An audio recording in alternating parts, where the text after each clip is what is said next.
उत्तर प्रदेश में अगले साल होने वाले विधानसभा चुनाव में समीकरण बदलते नजर आ रहे हैं, क्योंकि गठबंधन के सहारे सभी पार्टियां अपनी नौका पार कराने की कोशिशों में जुटी हैं और छोटी पार्टियों को आपके साथ मिले और ऐसे में छोटे और जाति आधारित दलों की पूछ बढ़ गई है। सत्तारूढ़ बीजेपी के साथ साथ समाजवादी पार्टी का जोर छोटे दलों को अपनी ओर करने पर है। और वहीं अगर हम बीएसपी की बात करें और कांग्रेस की, तो बीएसपी और कांग्रेस भी इस दिशा में काफी सक्रिय नजर आ रही है।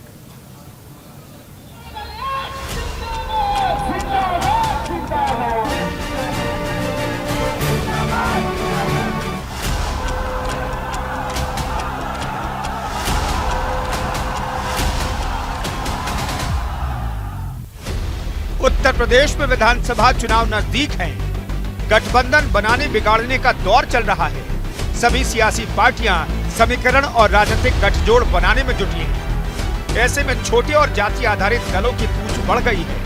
सत्तारूढ़ बीजेपी और मुख्य विपक्षी समाजवादी पार्टी का जोर ज्यादा से ज्यादा दलों को अपनी ओर करने पर है। बीजेपी ने सूबे में अपनी सत्ता को बचाए रखने के लिए निषाद पार्टी और अपना दल ऐसे गठबंधन कर रखा है।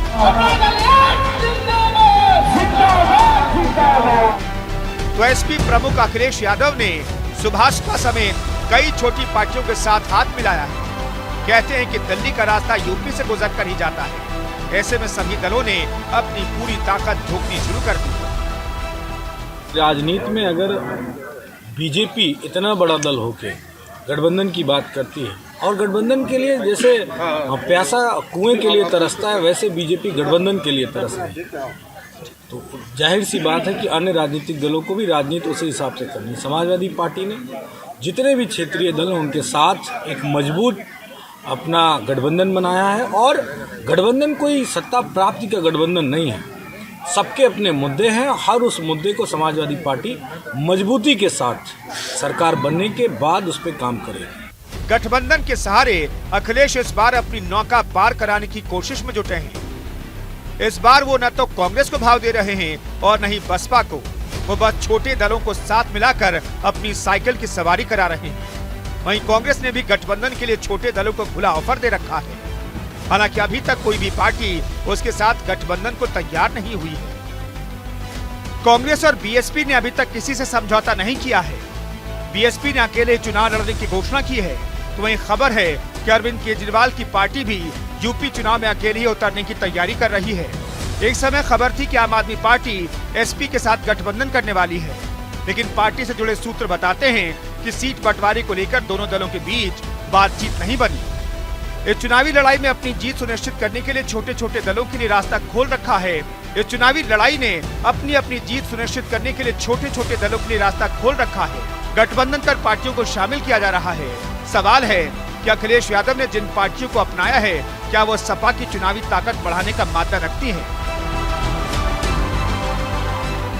का नारा है सबका साथ, सबका विकास और सब में विश्वास।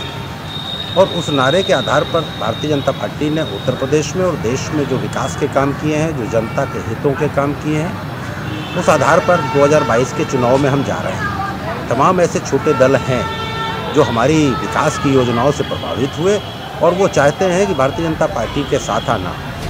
कांग्रेस और बसपा ने अभी तक किसी से समझौता नहीं किया। बसपा ने अकेले ही चुनाव लड़ने की घोषणा की है। खबरें हैं कि कांग्रेस समझौते के लिए पश्चिमी यूपी में प्रभाव रखने वाले रालोद के साथ बातचीत कर रही है। यूपी विधानसभा चुनाव में कभी वोट कटवा की भूमिका निभाने वाले छोटे दलों की भूमिका इस बार बढ़ी हुई दिख रही है। बड़ी पार्टियां छोटे दलों को अपने साथ लाकर जातीय और क्षेत्रीय दोनों संतुलन बना रही हैं, जिससे जीत का समीकरण फिट हो जाए। देखना होगा कि आगामी चुनाव में पार्टियों की ये चाल कितनी काम आती है और कौन सी पार्टी बाजी मार ले जाती है। Bureau report, news India.